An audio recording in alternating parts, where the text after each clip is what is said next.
Abra sua Bíblia comigo de novo. No dia 2 eu abri esse texto. 2 semanas depois eu quero abrir de novo. Mateus 7, versículo 24. Mateus 7, versículo 24. A Bíblia diz: todo aquele, pois, que ouve estas minhas palavras e as pratica, será comparado a um homem prudente. Note bem, um homem prudente. E aí ele continua dizendo que edificou a sua casa sobre a rocha. Caiu chuva, transbordaram os rios, sopraram os ventos e deram com ímpeto contra aquela casa, que não caiu. Olha só, não caiu. Por quê? Porque fora edificada sobre a rocha. Você pode dizer graças a Deus?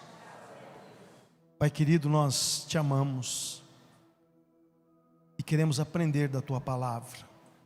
Abre nosso entendimento, Pai, para que teu Espírito Santo faça a obra completa em nossos corações nessa noite.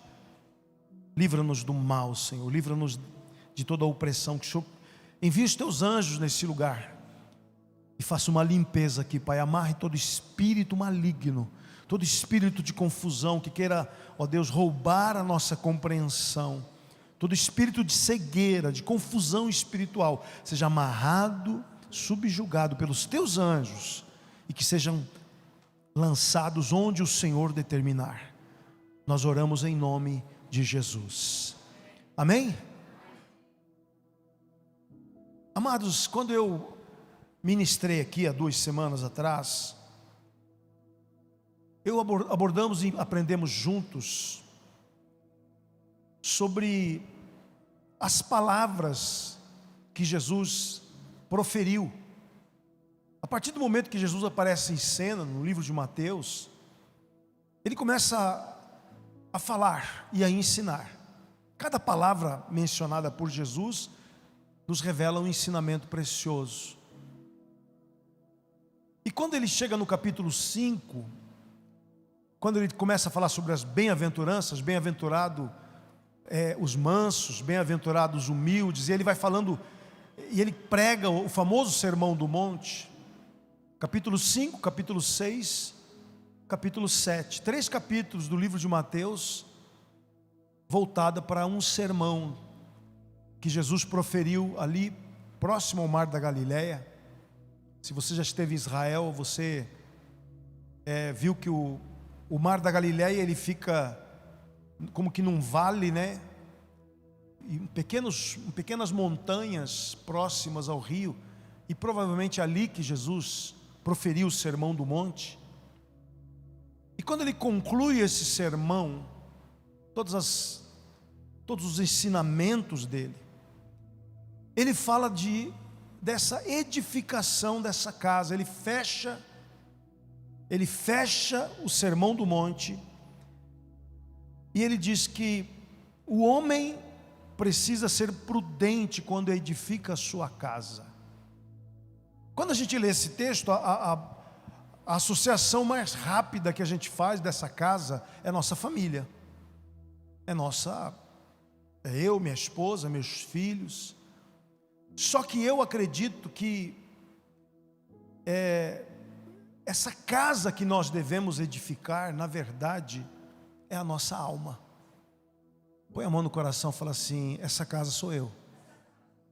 A casa, por que eu creio nisso? Porque quando Jesus fala sobre essa casa em Mateus 12, no mesmo evangelho, versículo 43, eu mencionei isso no dia 2, eu só estou relembrando.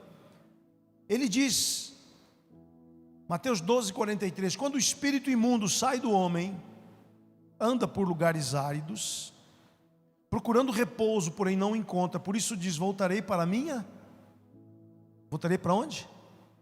Minha casa. Mas ele saiu do homem. Então, se ele saiu do homem, ele voltou, o homem é a casa. Voltarei para minha casa de onde saí. E lá no versículo anterior, 43, sair do homem, e ele se sai e volta para aquele lugar, então a casa que Jesus se refere é o homem, somos nós. E diz: e tendo voltado, a encontra vazia, varrida e ornamentada. Eu sempre digo que esse texto, da outra pregação, dá quase um livro. Então vai e leva consigo outros sete espíritos piores do que ele, entrando, habitam ali. E aqui que a coisa complica, porque Jesus diz: e o último estado daquele homem torna-se pior do que o primeiro. Assim também acontecerá a esta geração perversa. Imagina você, queridas e queridos, que essa casa que somos eu e você, a Bíblia está dizendo por meio de Jesus Cristo, o Senhor dos Senhores, aquele que veio nos revelar quem é o Deus verdadeiro. Eu amo pregar o Evangelho sobre o Deus que Jesus revela. E aqui nós percebemos que Jesus diz que eu preciso tomar cuidado com o que eu estou edificando aqui dentro. O que eu estou fazendo com a minha alma? A Gisela pregou esses dias sobre o gadareno, que andava pelos sepulcros, ferindo-se, clamando, gritando, sofrendo, porque ele era habitação de demônios. O gadareno é o extremo do endemoniado. Mas a questão que eu e você temos que questionar é como é que eu estou permitindo que entre aqui dentro? Quem eu estou permitindo que faça parte do ambiente interno da minha alma? Eu tenho permitido rancores, amarguras, eu tenho permitido broncas, eu tenho permitido friezas, indiferenças, eu tenho permitido maquinações contra o trem. Como é que está a coisa aqui dentro? Eu estou legal? Eu estou bem? E Jesus fala que eu preciso ser prudente. Hugo, seja prudente na edificação dessa tua casa, que é a tua vida. E essa coisa de alma para Jesus é a coisa mais importante. Sabe por quê, queridos? Porque a sociedade onde nós vivemos, ela está muito olhando para o hoje. Então ela está muito obrigando as pessoas a viverem um hoje com uma inconsequência plena em relação ao amanhã. E você é eterno. Você e eu somos eternos. E nós precisamos perceber que Jesus, quando Ele veio nos revelar a vida, Ele não veio te revelar apenas a vida da terra, Ele veio te revelar a vida na eternidade. Quem pode dizer aleluia? E aqui nós vemos que Jesus estava alertando: seja prudente ao construir essa tua vida interior. O que você está fazendo com a tua alma? Amados, eu disse a vocês que o último aniversário meu, que foi em agosto do ano passado, eu fiz uma reflexão. Falei: Hugo, você está se tornando um homem melhor, você está mais leve, você está vivendo melhor com as pessoas à tua volta, você está sendo mais cordial, você é mais amável, você está se sentindo mais livre. Como é que você está, Hugo? Eu falando comigo mesmo. Eu creio que nós temos que ter essa olhar crítico para aquilo que está sendo edificado em nossa alma, porque é sobre isso que Deus, através de Jesus, estava dizendo para você: aquele que edifica a sua casa sobre a rocha. Jesus quer te revelar que Ele é aquele que veio para se revelar a você, para que você possa edificar a sua alma de uma maneira divina e celestial. Quem pode dizer aleluia? Glória a Deus. Pode aplaudir a Jesus. Quando nós vemos tantas, aqui ele diz: assim sucederá a essa geração perversa. Então nós vivemos hoje debaixo de uma cultura, uma geração de pessoas que se tornaram, segundo Jesus, habitação de demônios. Você pode dizer comigo misericórdia? Pensou, você está do lado de alguém que você acha que é legal, você acha que quer te ajudar, mas na verdade está cheio de terceiras intenções, quartas intenções. Você entra no mundo dos negócios, né? Você entra no mundo da vida cotidiana. São pessoas que não tomaram cuidado em guardar a sua casa, e elas foram invadidas. Mas sabe o que é a boa notícia? Jesus veio para desfazer as obras do diabo. se você conhece Jesus, você vai ser completamente livre de toda e qualquer contaminação da tua alma. Levanta a mão e diga assim: a fé em Jesus liberta a minha vida de toda contaminação maligna, e a minha casa é limpa, em nome de Jesus. Aleluia. É interessante, no livro de Tito, Paulo escreveu a uma pessoa chamada Tito, o apóstolo, e a sua carta a Tito, no capítulo 2, no verso 11, diz: porquanto a graça de Deus se manifestou salvadora a todos os homens. Jesus se apresenta para você e você se converte. Posso ouvir um amém? Se você não ouviu o que eu preguei no dia 2, entra lá no YouTube, Sara Uema. Está lá editado já, né, Carol? Está editado dia 2, a palavra que eu preguei. E o versículo 12 de Tito 2 começa com uma palavra que nós precisamos muito captá-la. Ele diz que quando a graça se apresenta a você salvadora, e no versículo 12 ele diz o quê? O que está escrito? Educando-nos, para que, renegadas a impiedade e as paixões mundanas, vivamos no presente século sensata, justa e piedosamente. Educando-nos. Olha que aqui existe um ensinamento maravilhoso, né? Uma revelação que para mim é fundamental. Eu preciso educar a minha alma no reino de Deus. Eu preciso deseducar, não tem isso no português, mas me suporte, por favor. Eu preciso desfazer a educação errada que eu recebi no mundo e ser educado na educação do reino da palavra de Deus. Porque é essa maneira que eu vou limpar a minha alma, que eu vou permitir que a minha alma tenha uma nova reconstrução. A partir desse momento, quando eu vou educando-nos para que, renegadas a impiedade e as paixões mundanas. Aí no versículo 13 ele diz: aguardando a bendita esperança e a manifestação da glória do nosso grande Deus e Salvador, Cristo Jesus, o qual a si mesmo se deu por nós, a fim de remir-nos de toda iniquidade e purificar para si mesmo um povo exclusivamente seu, zeloso de boas obras. Quem quer ser purificado por Jesus? A educação da palavra purifica minha alma e me educa a uma nova cultura, a cultura do reino. Ser educado por Jesus, olha o que ele diz: educando-nos para que, renegadas a impiação, logo, para que eu consiga me desfazer de uma prática de vida ímpia, que produz iniquidade, eu preciso ser ensinado por Jesus Cristo.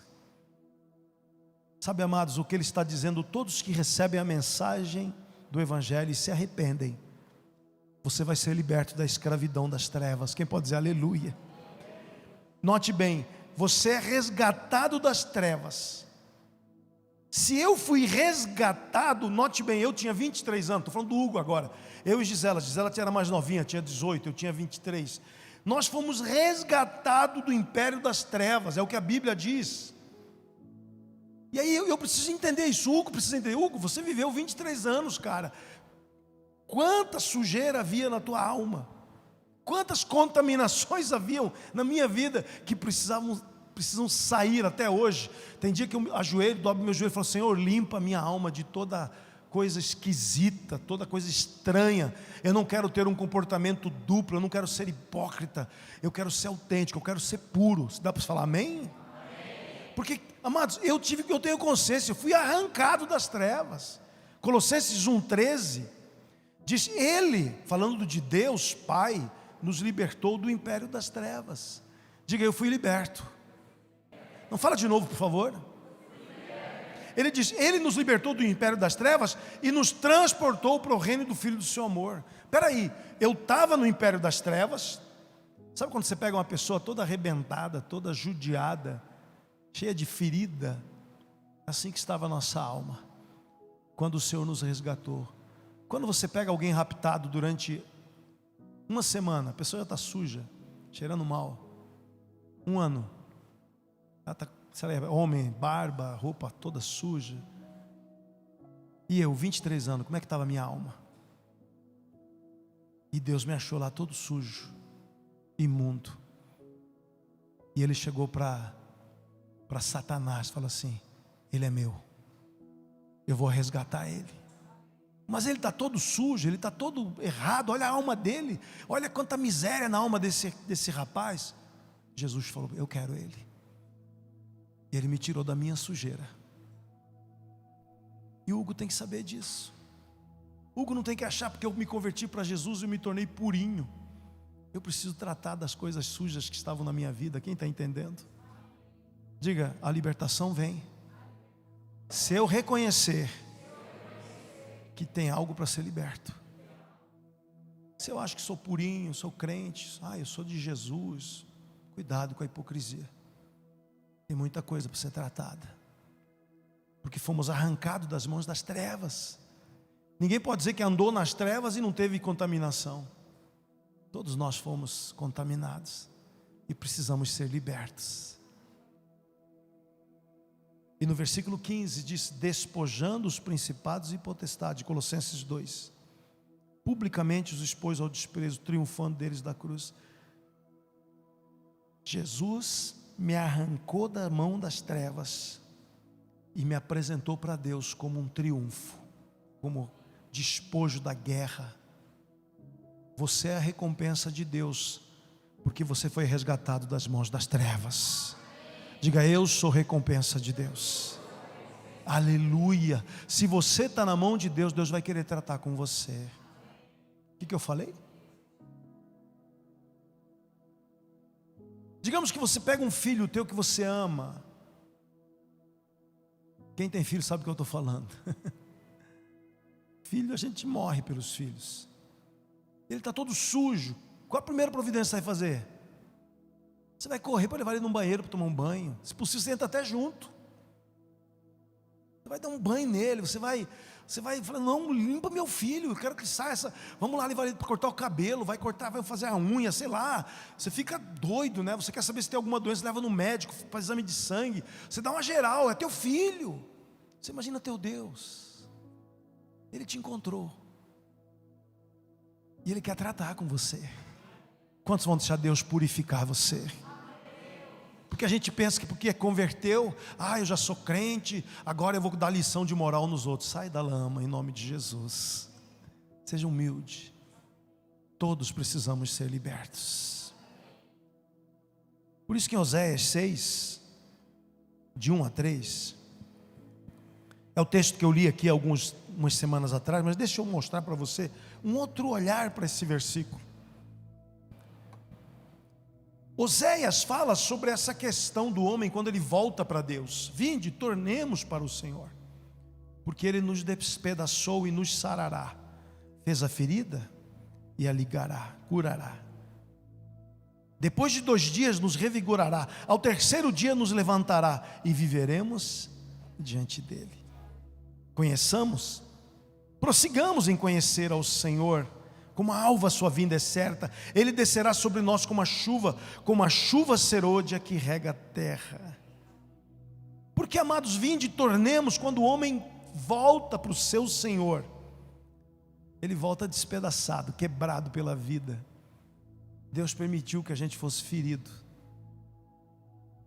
E quando você chega para Deus, Deus fala para você: você vai me seguir agora. Quem pode dizer amém? E Ele diz: você vai ter que aprender a negar a si mesmo. Negar a si mesmo fere, dói. Submeter a nossa miséria humana aos mandamentos divinos machuca, fere. Por isso que Deus nos despedaça.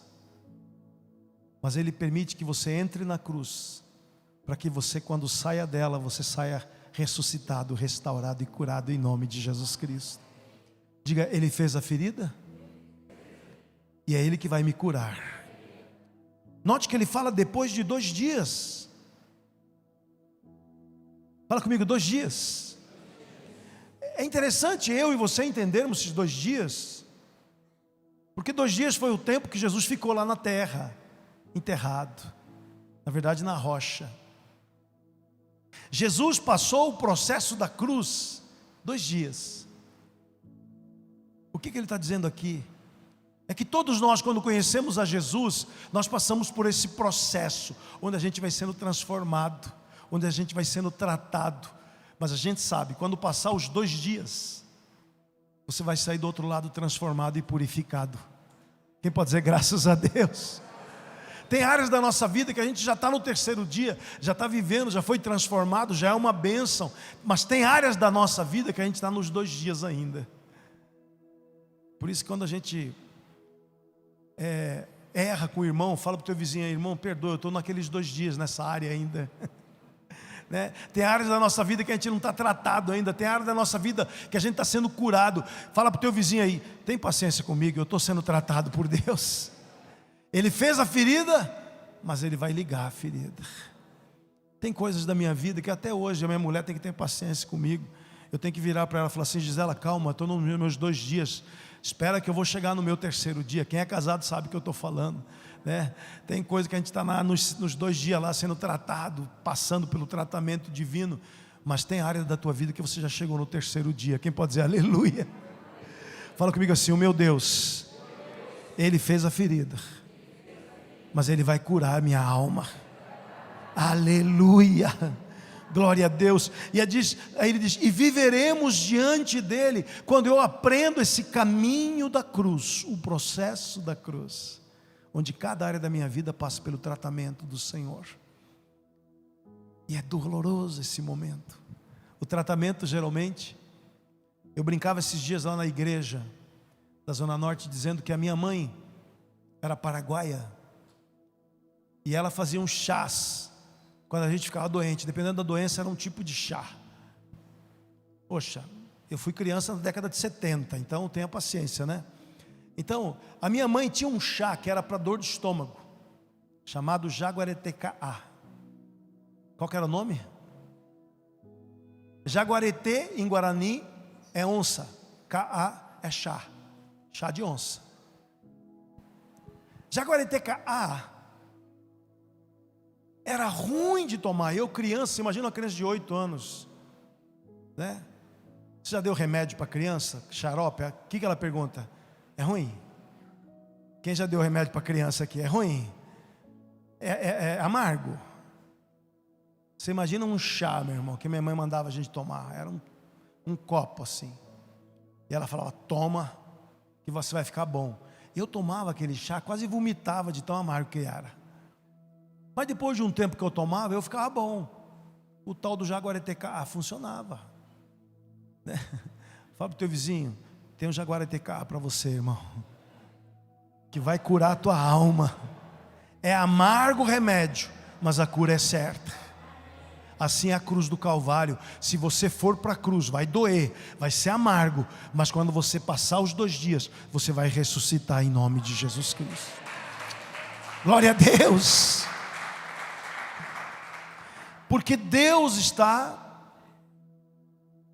preparando uma casa para Ele. Põe a mão no coração, fala: eu sou casa de Deus.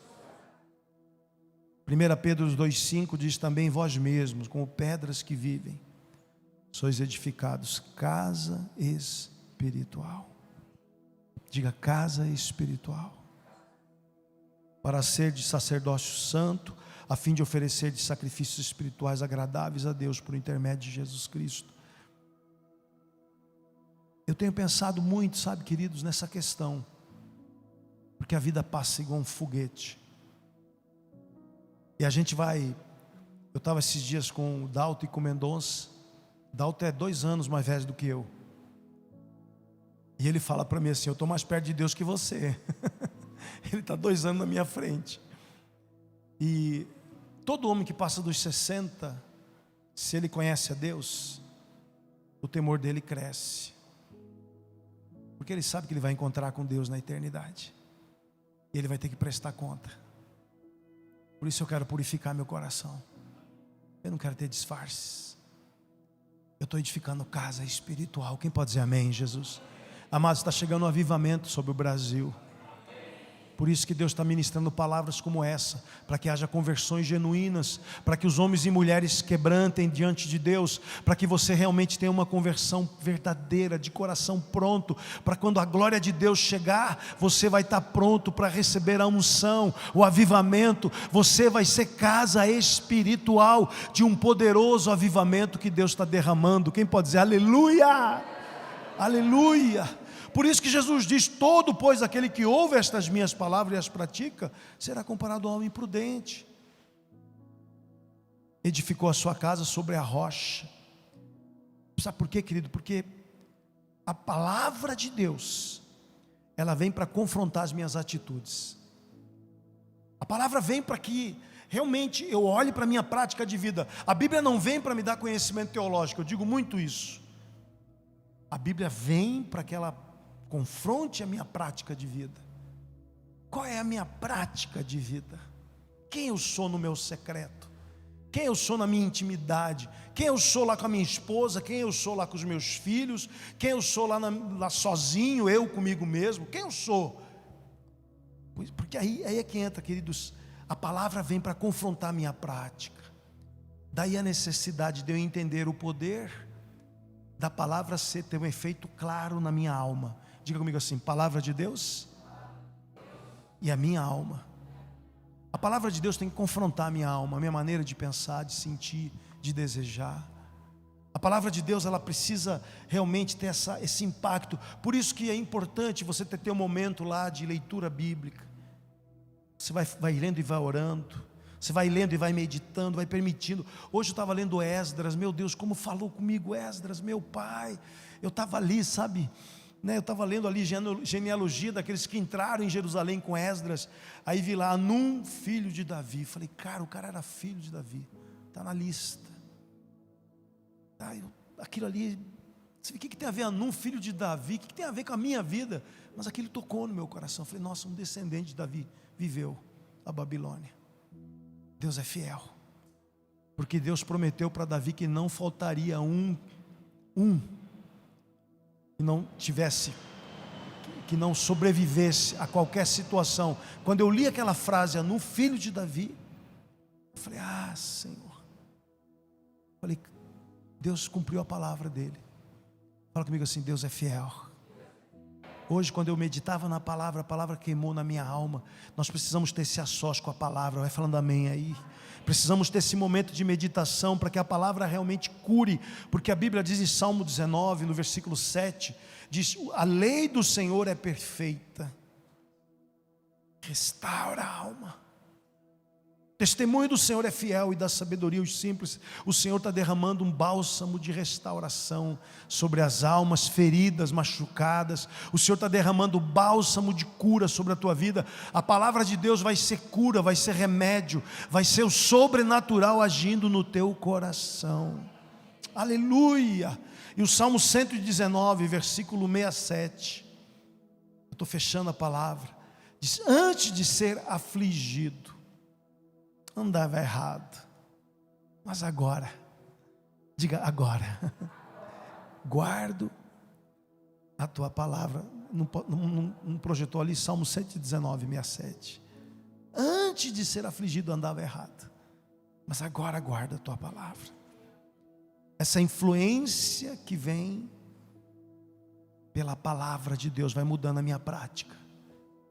A alma, quanto mais restaurada a minha alma, mais a minha prática revela a palavra.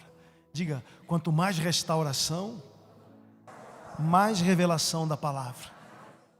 Quanto mais a palavra impacta a minha alma, a minha maneira de pensar, de sentir, de desejar, quanto mais palavra na minha alma, quando eu manifesto palavra, quando eu manifesto ação, mais eu manifesto as virtudes divinas. Mais justo eu sou, mais divino eu sou, mais celestial eu sou, mais avivamento virá através da minha vida, em nome de Jesus. Aleluia! Eu fecho aqui em Efésios 2:20, dizendo: edificados sobre o fundamento dos apóstolos e profetas, sendo Ele mesmo Cristo Jesus, a pedra angular, sendo Ele mesmo Jesus, a pedra angular. Ele diz: no qual todo edifício bem ajustado cresce para santuário dedicado ao Senhor. Diga: santuário dedicado ao Senhor.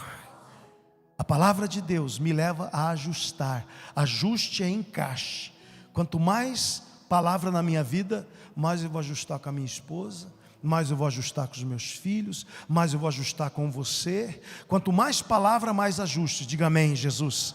Quanto mais ajuste, mais eu cresço, mais maduro, mais coerente, mais sábio, mais próspero, mais avanço. Quem tem a influência da palavra, quando o fundamento de Jesus Cristo, por meio da palavra, dos apóstolos, dos profetas, vai ajustando a minha vida, mais coerente eu sou, mais harmônico eu sou, mais abençoado eu sou, mais coerente, mais sábio, eu vou conquistar, eu vou prosperar, eu vou crescer em nome de Jesus. Aleluia! Glória a Deus! Fique em pé no seu lugar, aleluia.